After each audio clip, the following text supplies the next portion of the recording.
د پکتیکا ولایت د سرې میاشتې د ګرځنده ټیم میډوایف یم. دغه کسان چې کوم شهیدان یې ورکړي دي د هغو کورنۍ ډېره په سترګ حالات کې وه. موږ خپله ورغلو، زه ډاکټر صاحب ریاض موږ د دوی اوپیډي کوله. کله چې موږ دغه میندې کتلې هر یوې څه دا ویره موجوده وه چې اوس هم په موږ باندې دغه کوټې نړېږي.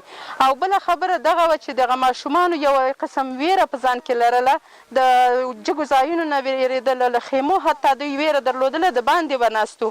خو په دې خاطر باندې چې زموږ نړیوال ورونه خویندې په دې وپوهېږي چې زموږ سره په افغانستان کې ډېر مشکلات دي. البته د دې نه مخکې جنګونه وو، اوس الحمدلله امن دی، امنیت راغلی دی. او په دې امن فضا کې دغه یو حادثه راپېښه شوې ده چې د ډېرو مرګ جوبلې باعث شوله. 4 ټیمونه نور دي، البته په هغه کته کلي کې دي چې د هغو سره هم یوه میډوایفه ده او نور ټیم نرس لرو، ام ډي ډاکټر لرو، فارمسیست لرو، یو راسره واکسیناتوري.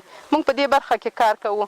خو کم دردونکي حالات چې نن زه وینم په افغانستان کې ډېر داسې دردېدلي حالتونه تیر شو په موږ باندې، زموږ په افغانانو، خصوصا په هغه میندو چې نن هغه د خپل زوی په جنازه باندې ناسته وي. د دې نه مخکې ډېر ژړلي دي. اوس په دې حادثه کې چې ډېرو کورنۍ ماشومان او ښځې او زامن یې د لاسه ورکړي دي، ما ته ډېره دردونکې ده. زه په نړیوالو باندې دا غږ کوم چې د افغانستان د دغه ویجاړ حالات نه نور وویرېږئ.